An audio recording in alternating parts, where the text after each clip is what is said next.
Eu estou recebendo aqui nos estúdios da Rádio Nova Era, né, em mais um ano, em 2013, a série de entrevistas com o pessoal que trabalha nas APAES, né, aqui da nossa região, de Boasópolis, para falar sobre, né, a Semana Nacional da Pessoa com Deficiência Intelectual e Múltipla. Né, tem um tema muito especial esse ano, tema nacional, desafiando os limites, diminuindo as diferenças. E eu estou recebendo aqui hoje, né, a Maria Sônia Santos Pagani, especialista em deficiência intelectual, ela que é fonoaudióloga, e veio aqui hoje para conceder para a gente a entrevista dessa série de entrevista que nós vamos aqui fazer. Sônia, primeiramente, bom dia, é uma honra recebê-la aqui nos estúdios da Rádio Nova Era, e mais um ano para a gente trocar aí essas informações. Bom dia, Sônia. Bom dia a todos. E eu quero agradecer, Berimbau, pela atenção e pelo carinho que vocês recebem a gente aqui. Agora, a Sônia sempre traz aqui temas, né, muito especiais, né, o tema que a Sônia traz esse ano é problemas da aprendizagem, da leitura e da escrita.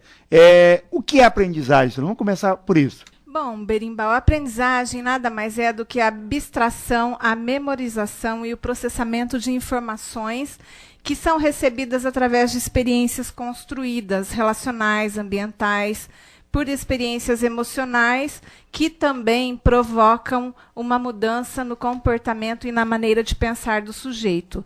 Toda aprendizagem pressupõe, a priori, uma mudança no comportamento. Então, aprender é o resultado da interação entre as estruturas mentais com o ambiente. E, no caso, a aprendizagem na escola é aprendizagem sistematizada e formal. Ela é construída e reconstruída no sujeito através da mediação do professor. Agora, o que é o problema de aprendizagem? Berimbau, problemas de aprendizagem é um tema muito global. Ele, na verdade, o problema de aprendizagem é a quebra do mecanismo normal dessa assimilação, memorização, processamento de informações, que há uma quebra nesse parâmetro normal e natural do percurso, nesse mecanismo de assimilação, processamento de informações recebidas. Estatisticamente, a cada 10 crianças, uma é acometida por distúrbio ou dificuldade do aprendizado escolar. Agora, dá para a gente classificar esses problemas de aprendizagem? Então, como eu falei, o problema de aprendizagem é global, é amplo, né? E a gente pode classificar em dois, que são dificuldades e distúrbios de aprendizagem. Agora, qual que é a diferença entre dificuldade e distúrbio de aprendizagem? Tanto a dificuldade quanto o distúrbio de aprendizagem da leitura escrita se caracteriza por um funcionamento, ou seja, um desenvolvimento na aquisição dos símbolos gráficos muito abaixo do esperado. O que a gente tem que considerar? A gente tem que considerar a idade cronológica da criança, o coeficiente de inteligência e a série que a criança deverá estar frequentando. As aquisições grafêmicas, né, as letras e o desenvolvimento dessas letras e dessa aprendizagem, ela vai estar abaixo do esperado, tanto para a idade cronológica, como para a série que a criança deve estar, quanto para o coeficiente de inteligência da criança. Então, na dificuldade de aprendizagem, o problema não está no aluno, e sim está na metodologia, que é inadequada. Está em déficits nos processamentos perceptivos, fatores emocionais, na falta de estimulação, Berimbau.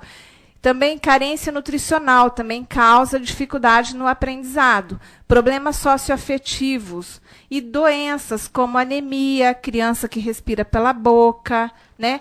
Esses são os fatores que causam a dificuldade do aprendizado, que é diferente do distúrbio de aprendizagem.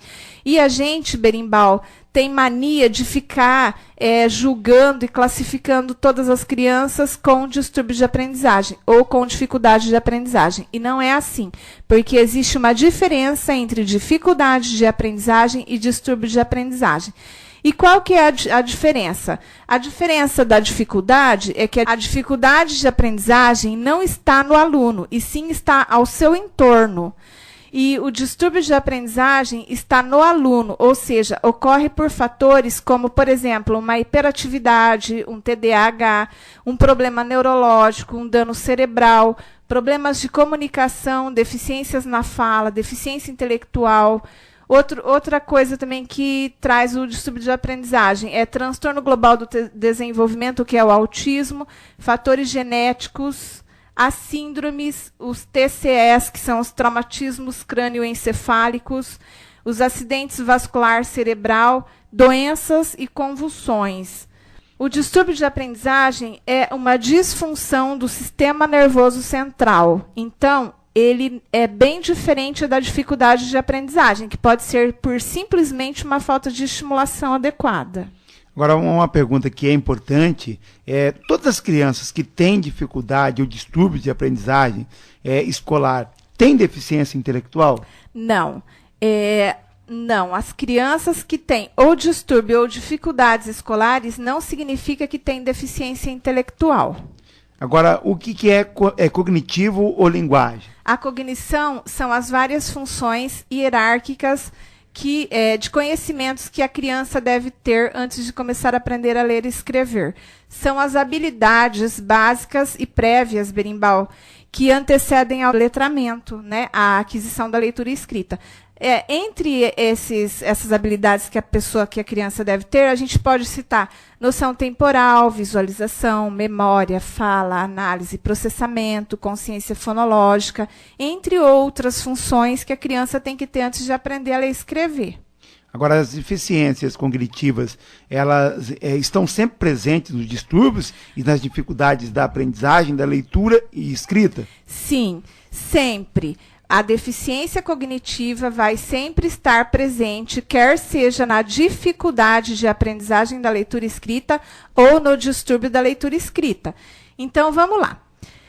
A deficiência cognitiva tem dois tipos de problemas de aprendizagem. Está na dificuldade e está no distúrbio. Então, quando a deficiência cognitiva está na dificuldade de aprendizagem, é transitório. Ou seja, a pessoa supera. Então, na dificuldade de aprendizagem, a criança supera os problemas cognitivos. Por quê? Porque não tem distúrbio. Quando a gente fala de distúrbio, já é uma coisa mais grave. Então, quando a criança tem um distúrbio, ela também tem déficits cognitivos. E agora, se ela vai superar totalmente ou parcialmente esse déficit cognitivo, para depois ela começar a aprender a ler e escrever, vai depender do tipo de problema que ela tem no cérebro, vai depender, por exemplo, do tipo de acometimento que tem no cérebro, da extensão da lesão, da área que é acometida, do tipo de problema, se a criança tem o distúrbio porque tem uma deficiência intelectual ou não. Então, olha, um exemplo bem interessante que eu posso citar, que ocorre no distúrbio, né, em quem tem distúrbio de aprendizagem, é na pessoa que tem deficiência intelectual moderada. Por exemplo, na deficiência intelectual moderada, a superação das defasagens cognitivas poderá ser fragmentada, né? E essa criança, a gente não pode dizer que ela nunca vai aprender a ler e escrever, mas, provavelmente, ela vai ter muitas limitações na aprendizagem. Ela vai poder aprender várias habilidades, mas assim, a gente não pode afirmar que ela vai aprender a ler e escrever, mas que ela vai desenvolver habilidades e ela vai ter uma boa qualidade de vida. E já na deficiência intelectual leve, há uma maior probabilidade de que essa criança supere as defasagens cognitivas. Por quê? Porque ela superando as defasagens cognitivas, ela vai aprender a ler e escrever. E ela vai ter, claro, dificuldades, talvez, né, na hora de interpretar um texto, na hora de produzir uma escrita. Ela vai ter a dificuldade maior na deficiência intelectual leve é na parte abstrata da aprendizagem, né, que vai ser por volta lá do ensino médio, né, aprendizagens mais abstratas. Agora, é possível falar sobre todos os fatores que podem causar distúrbios ou dificuldades na aprendizagem? Sim, por exemplo, déficits auditivos, visuais, problemas de fala, como eu falei, doenças neurológicas, síndromes, TCE, que é o traumatismo crânioencefálico, doenças psiquiátricas, encefalopatias e todos os tipos de injúria que o cérebro sofre. Injúria é agressão no cérebro, né? Por quê? Porque a criança tem que ter todas as integridades preservadas para ela poder aprender a ler e escrever. E quais são as integridades que uma criança tem que ter? Sistema nervoso central preservado, que é neurônios que estão dentro da cabeça, e o sistema nervoso periférico, que são os nervos que estão no corpo.